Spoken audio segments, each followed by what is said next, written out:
Vamos para Isaías 55, meus irmãos. Todo mundo abre lá. Isaías 55. Vamos começar por lá. Você viu que o dirigente hoje foi o Jean, não foi?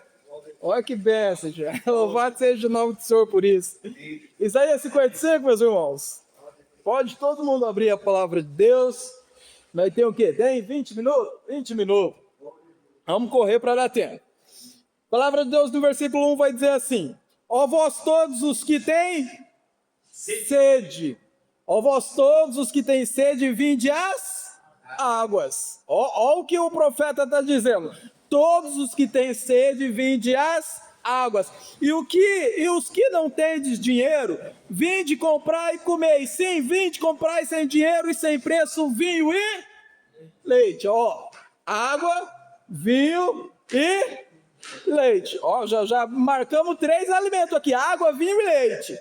Por que gastais o dinheiro naquilo que não é pão? Vinho e água, vinho, leite e pão. Nós estamos criando uma mesa aqui, não estamos? Água, vinho, leite e pão. Por que gastais o dinheiro naquilo que não é pão, e o produto do vosso trabalho naquilo que não pode satisfazer? Ouve-me atentamente e comei o que é bom, e a vossa alma se deleitará com a gordura. E aqui a gente está falando de salvação. O título é: todo povo é convidado a procurar a salvação. A salvação, ela se resume em 5 elementos. São ele água, são ele vinho, leite, pão e gordura. Água, se nós abrirmos lá em Apocalipse, a gente vai ver João falando que aquele que tem sede, venha às águas e dar-lhe-á de beber da água da vida eterna, que jorra para sempre. Lembra da mulher samaritana? Lembra? Jesus quis dar água para ela, e Jesus falou para ela: a água que eu te dar, a água jorrará eternamente, tu não precisará mais beber. Água aqui é salvação. Água aqui é escape. Água aqui é socorro. Sabe por quê? Porque nós vivemos num mundo angustiante. Nós vivemos num mundo opressor. Nós vivemos num mundo que não há alegria, não há felicidade. E há um vazio dentro de cada um de nós. E aí nos é oferecido o quê? Água. Tu quer matar a tua sede? Tu quer preencher esse vazio? Tu quer fazer morrer essa opressão? Tu quer fazer morrer essa tristeza? Venha a Cristo, porque Ele é a água verdadeira. Ele é a água da vida. E aqui está falando: a vós todos os que têm sede, vinde às águas. E aí a pergunta que vem ao nosso entendimento é: quanto que eu vou pagar? Porque nós vivemos num mundo capitalista, não é? E tudo aquilo que nos satisfaz, tudo aquilo que nos preenche, geralmente tem um valor, tem um preço. E a pergunta nossa, quando nos é oferecido água, quando nos é oferecido a salvação, quando nos é oferecido o alívio, o socorro, a nossa pergunta é: quanto que eu vou pagar por isso? Quanto que eu pago por essa salvação? E o texto vai nos dizer: ó vós todos os que têm sede, vinde às águas, e os que não tendes dinheiro, vinde comprai. Sim, vinde comprai sem dinheiro e sem preço. A salvação, ela nos é dada gratuitamente. A salvação, ela nos é dada gratuitamente, sabe por causa do quê? Por causa do segundo elemento. E qual que é o segundo elemento? É o vinho. E vinho na palavra de Deus representa o quê? O sangue. A salvação, ela nos é dada gratuitamente por causa que um dia o sangue de nosso Senhor e Salvador Jesus Cristo foi vertido na cruz do Calvário. Foi Ele quem pagou o preço. Foi Ele quem pagou a dívida. E por isso que a salvação nos é dada gratuitamente.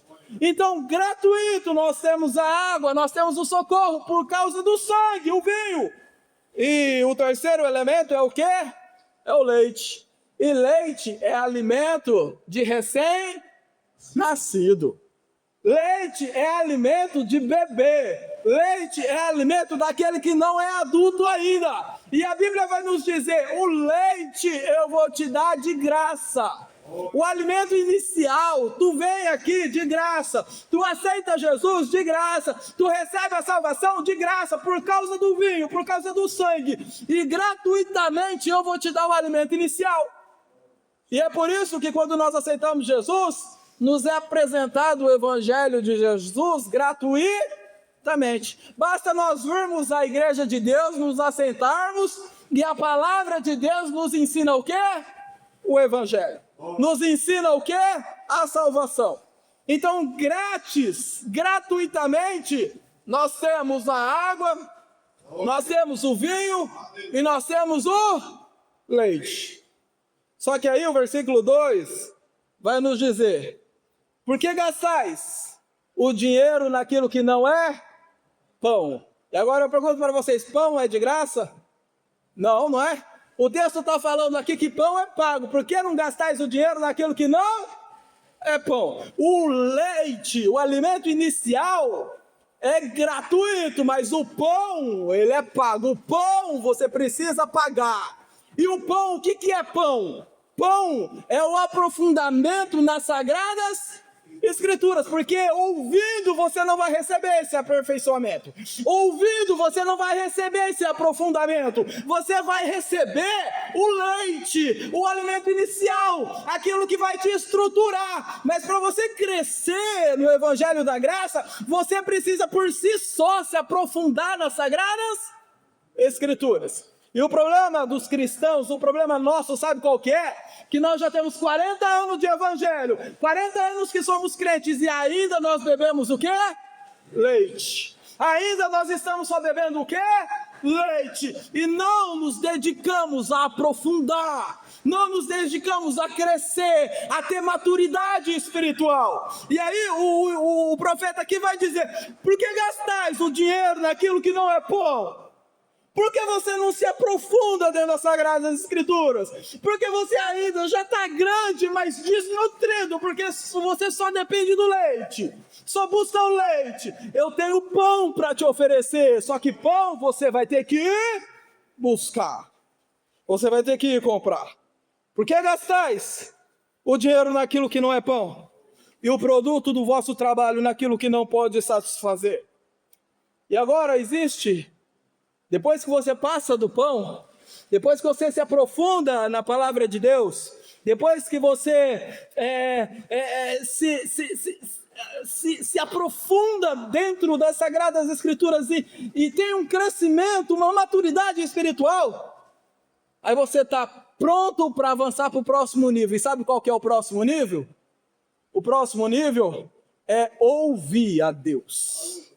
E ouvir a Deus, aqui a Bíblia vai dizer que é o quê? É gordura. Depois que você passa a se aprofundar no pão, a buscar incessantemente, lembra? Medita na minha lei, o que? Dia e noite. Depois que você passa a viver isso, você está apto a pular de nível, a passar de nível. E o próximo nível é o melhor nível que existe. O próximo nível é você ouvir a voz de Deus. E o texto vai dizer: por que gastais o dinheiro naquilo que não é pão, e o produto do vosso trabalho naquilo que não pode satisfazer? Próximo nível: ouve-me atentamente. Ouve-me atentamente e comei o que é bom. Isso é bom. Ouve-me, ouvir ele é bom. E comei-me atentamente. Ouve-me e comei o que é bom, e a vossa alma vai se deleitar com a gordura. E esse é o processo de crescimento espiritual que cada um de nós temos que ter. Nós recebemos a água de graça. Nós recebemos a salvação de graça por causa do sangue, por causa do vinho. O leite é nos dado gratuitamente, só que a gente não pode se estacionar no leite.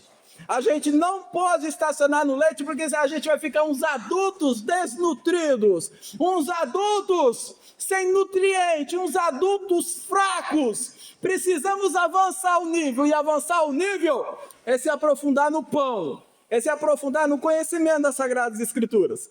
E quando fizermos isso, aí a gordura vai estar disponível ao nosso alcance. E a gordura nada mais é do que ouvir a voz de Deus.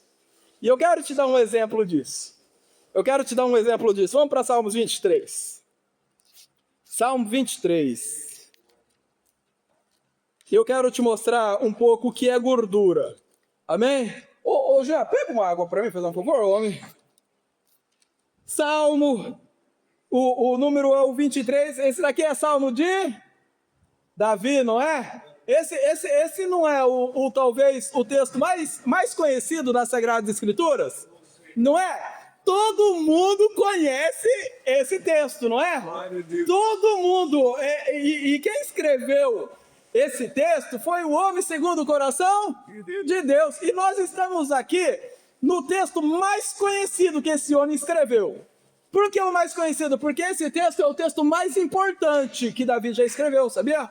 O Salmos 23 é o texto mais importante que Davi já escreveu. O problema nosso é que nós estamos acostumados a olhar para esse salmo aqui, a olhar para esse texto aqui, com base no leite, só ouvindo. E raras vezes nós olhamos para esse salmo aqui, relacionado ele a pão, a se aprofundar nele, a buscar nos estudos, a buscar na teologia o que ele está dizendo.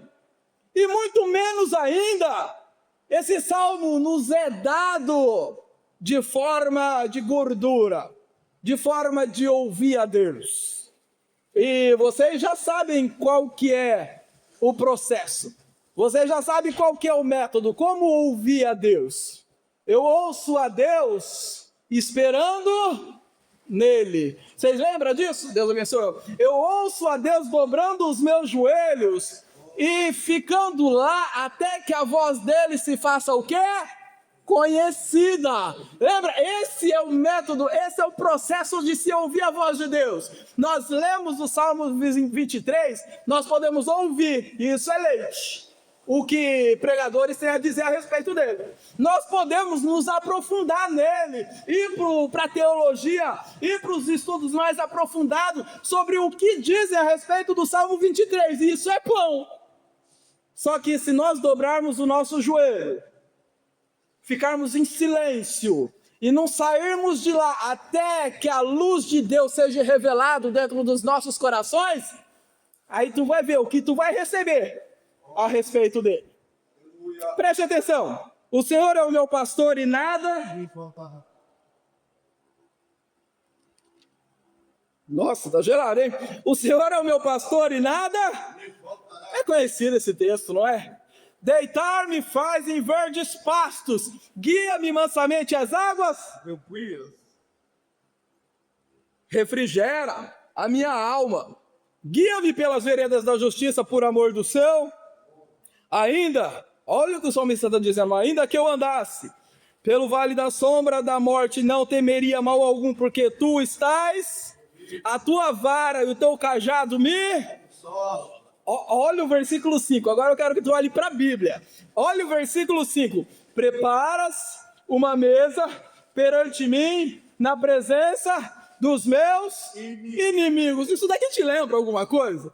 Você lembra que Deus olha para Samuel e fala, Samuel, eu tenho me provido de um rei, e esse rei está lá na casa de Jessé. Pega e vá para lá. Samuel olha para Deus assim e fala, Deus, como que eu vou? Porque se eu for, Saul me mata. Deus pega olha a intimidade de Deus com Samuel. Deus olha para Samuel e fala, pega uma ovelha, e aí tu fala, se te perguntarem, tu não fala que vai ungir não, tu fala que vai sacrificar. Deus ocultando o propósito principal aqui, isso é muita intimidade. E aí, diz a palavra de Deus que então vai Samuel a Belém, chega na casa de Jessé, passa-se todos os mancebos, e Deus nenhum tem escolhido. E aí, Samuel olha para Jessé e fala, acabou os meninos? Acabou os guri? Acabou os moleque? E aí Jessé fala, não, tem mais um. Está lá no campo, cuidando das ovelhas. Você lembra o que Samuel falou? Alguém lembra?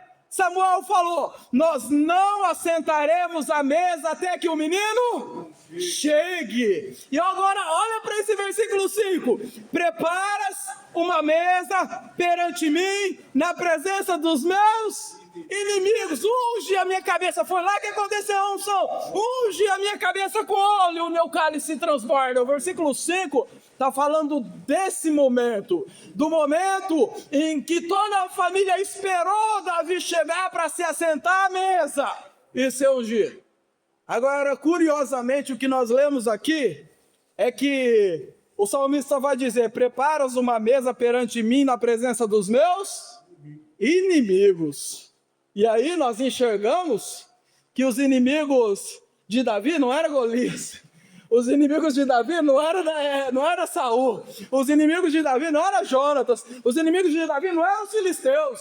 Davi tinha uma turma que não gostava mais ainda deles. E que turma que era essa?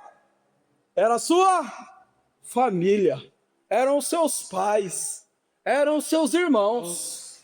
E aí olha o que Davi vai dizer: preparas uma mesa perante mim na presença dos meus inimigos.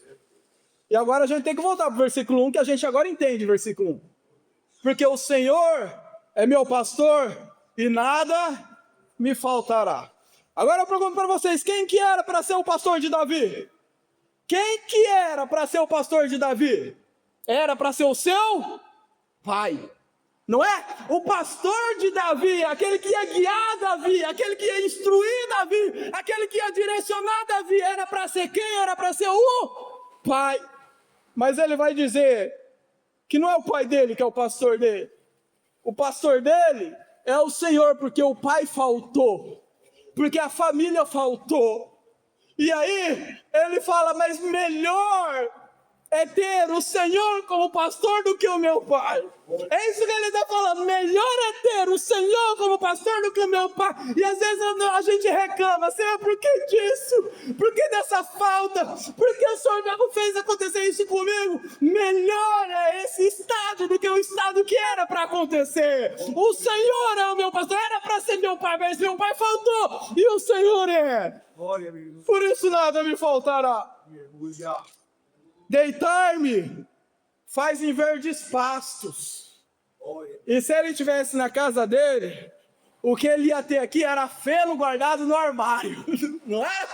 Se ele estivesse na casa dele, ele era ter feno, era ter comida estocada no armário. Mas como a família faltou, como a casa faltou, agora o pastor, sendo o senhor dele, ele deita em verdes pastos. E eu falo para ti agora: o estado de agora não é melhor do que o estado que era para ser? Olha lá o que ele está falando. Ele está falando: Deus me tirou, a família me humilhou, eu fui expulso de casa, mas melhor é esse estado do que se eu estivesse lá dentro de casa. Guia-me mansamente às águas tranquilas. Se Davi estivesse dentro de casa, ele não ia ter águas tranquilas. Ele ia ter que ir para o poço da cidade, não é? Ele ia ter que ir para o poço da cidade, baixar a corda lá e puxar água de balde em balde. Mas como a família faltou, como o pai faltou, como os irmãos faltou, Deus foi o seu pastor. E Deus, sendo o seu pastor, Deus os fez guiar a águas tranquilas, a muitas águas, a águas que sobejavam. Isso ele não ia ter lá dentro da casa dele. E deu para vocês compreender que esse é o processo que ocorre em cada um de nós. Todos aqueles que são chamados para ser filho de Deus são provados. É tirado aquilo que por herança era dele. É tirado, era para ser assim, era para ser um sucesso, mas se tornou um fracasso. Era para ter um pai, mas Deus tirou. Era para ter uma mãe, mas Deus levou. Era para ter irmãos, mas o irmão não gosta. Mas tudo isso vale a pena, segundo Davi. Tudo isso vale a pena, segundo Davi, porque ao invés da gente ter feno no armário, a gente tem pastagens verdejantes. Quando Deus é o nosso pastor. Quando era para a gente buscar água lá no poço da cidade, a gente é guiado mansamente em águas tranquilas, em águas frescas. Aleluia. E aí ele vai falar o versículo 3. Refrigera minha alma. Olha o que ele fala. Quando eu ouço isso, minha alma fica refrigerada, porque o que eu estou passando agora, isso é muito mais poderoso para mim do que era para o que eu estava passando lá, o que era para mim estar passando lá. E ele vai falar, com isso a minha alma é refrigerada, com isso a minha alma é aliviada. Refrigera minha alma. E aí ele vai falar, guia, Senhor, guia eu por essas veredas da sua justiça. E se tem algo que a gente não entende, sabe qual que é? A justiça de Deus. Sabe por quê? Porque a justiça de Deus, o último é o primeiro. Não é? A justiça de Deus, o pobre é que é rico. Não é? A justiça de Deus é o fraco que é o quê? Forte. E uma vez eu estava orando ao Senhor, em silêncio, e eu questionava Deus no meu espírito e falava, Senhor Jesus, por que a tua justiça é assim? Por que a tua justiça é o contrário da justiça natural? Porque é o fraco que é forte, é o último que é o primeiro. E aí Deus, ele me mostrou algo que mudou a minha vida. A gente tem que começar a falar de anjos, de classes angelicais. Dentro da palavra de Deus, a gente consegue encontrar várias classes angelicais. Se você olha para Apocalipse, você vai ver aqueles anciões. Você já viu aqueles anciões que se prostram ao Senhor dia e noite? Você já viu isso, né? Isso é uma classe angelical. A outra classe angelical está lá em Hebreus 13, se eu não me engano. Fala assim, segui a hospitalidade, porque por causa dela, alguns hospedaram anjos não sabendo. E olha só o que o escritor aos Hebreus está nos falando. O escritor aos Hebreus está nos falando que tem gente que é anjo e a gente não sabe. Está lá na Bíblia. Ele vai falar, não esqueça da hospitalidade, porque por elas alguns hospedaram anjos sem saber. E eu creio na palavra de Deus, então eu creio que tem anjo também que parece a gente. Isso é uma outra classe angelical. Uma outra classe é a classe de Isaías 6. Alguém lembra qual é os anjos que está lá em Isaías 6? Os serafins, não é? Anjos de fogo, diz a palavra de Deus. Anjos ardentes que clamam, não é? Santo, santo, santo é o Senhor. Isso são anjos de adoração, são anjos que proclamam o nome do Senhor, que engrandecem o nome do Senhor. E tu está vendo que cada anjo tem uma finalidade. Existe também o arcanjo. E o arcanjo, diz na palavra de Deus, que o ofício dele é levar a mensagem. O arcanjo, ele é mensageiro. Lembra de Gabriel? Gabriel é um arcanjo. Diz na palavra de Deus que Maria precisava receber a mensagem de que ela ficaria grávida, não é? E ele foi lá levar a mensagem. O arcanjo, ele é mensageiro e também ele é guerreiro. Ele é anjo de guerra. O Miguel é anjo de guerra e ele é um arcanjo. Olha nós tendo aula de teologia sobre anjos aqui. Mas eu quero mostrar para vocês sobre os querubins. Sabe por quê? Porque os querubins, o ofício deles, se você ler Ezequiel, você vai entender muito disso. Mas eu vou tentar usar alguns trechos da Bíblia para te apresentar isso. O ofício dos querubins é proteger os caminhos de Deus. O ofício dos querubins é proteger o conselho de Deus. Por exemplo, você lembra o jardim do Éden? Estava Adão e Eva, Deus pega, a mulher e o homem peca, Deus pega e faz o quê? Põe eles para correr do Éden, não é? E diz a palavra de Deus que então Deus pegou um querubim e colocou no caminho da árvore da vida para proteger o caminho. Isso! Então os querubins, eles protegem o caminho de Deus. O conselho de Deus, a vontade de Deus.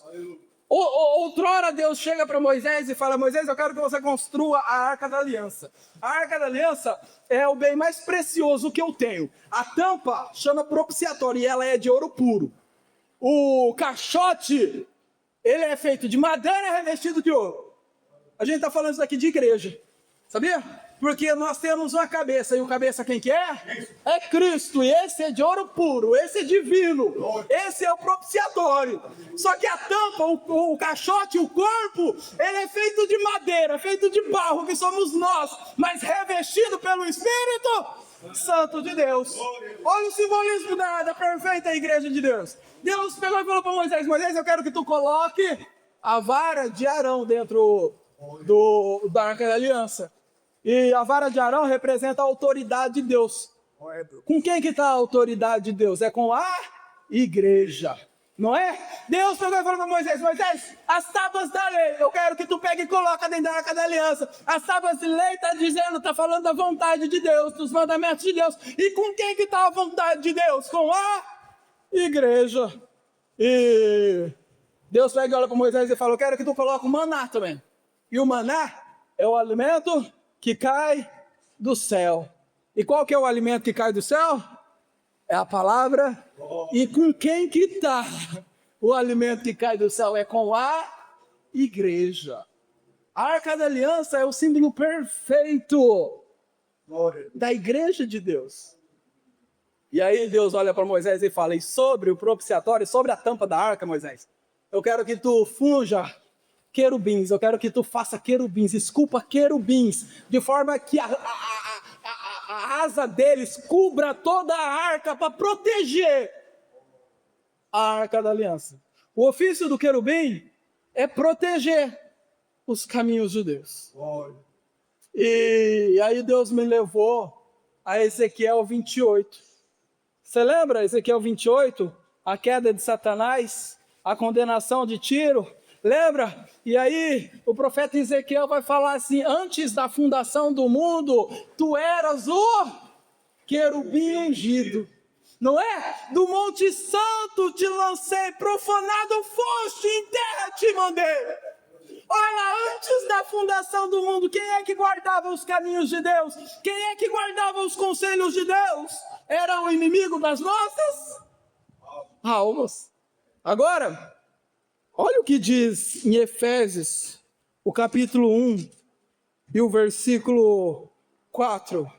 Como também Deus nos elegeu nele antes da fundação, fomos eleitos, fomos escolhidos, fomos chamados antes da fundação.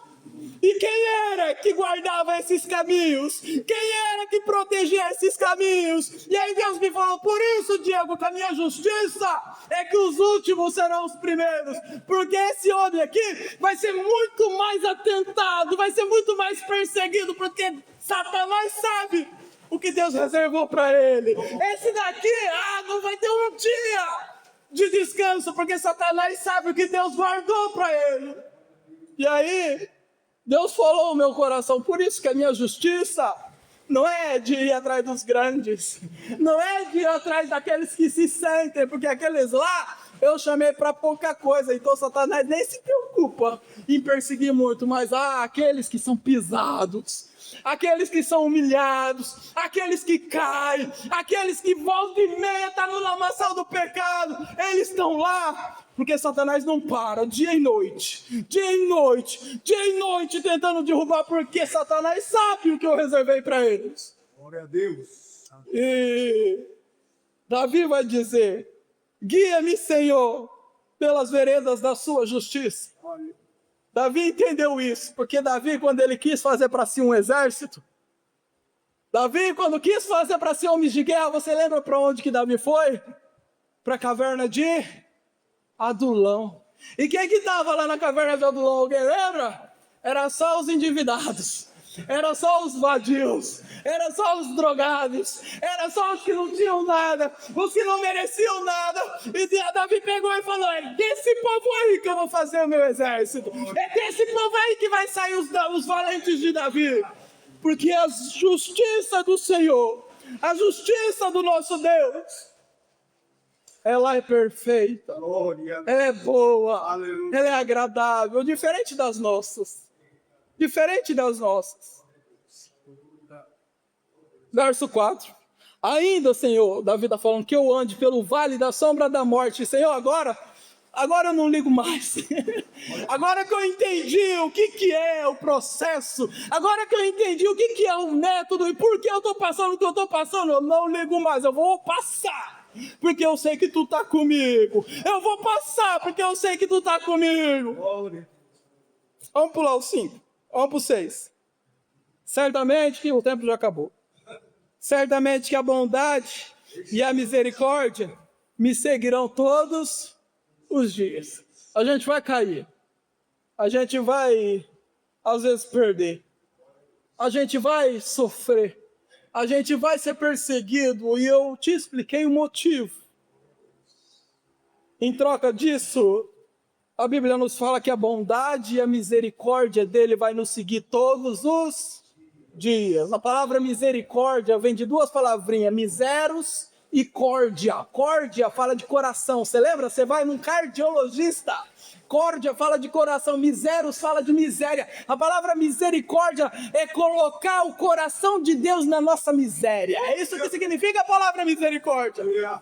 A bondade e a misericórdia do Senhor vai me seguir todos os dias, mesmo que eu caia. Ele vai estar lá pronto para me colocar de pé. Mesmo que o inimigo faça eu cair, ele vai estar lá pronto para me levantar. E o finalzinho é o melhor que tem. E habitarei na casa do Senhor por longos... Ele não tinha casa, tinha... Ele não tinha casa, ele tinha sido expulso de casa, ele tinha sido mandado para o deserto. Ele não era bem visto dentro de casa. E ele falou, agora eu tenho morada. Agora eu tenho casa. Agora eu tenho onde morar. E a minha morada é onde? É na casa do Senhor.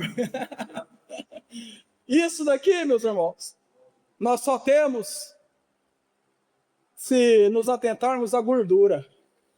O leite não nos vai nos dar isso. O pão não vai nos dar isso, mas se nós dobrarmos o nosso joelho e ficarmos lá até ouvir a voz de Deus, é isso daqui que Deus tem reservado para cada um de nós. E o nome do Senhor vai ser glorificado através das nossas vidas. Amém?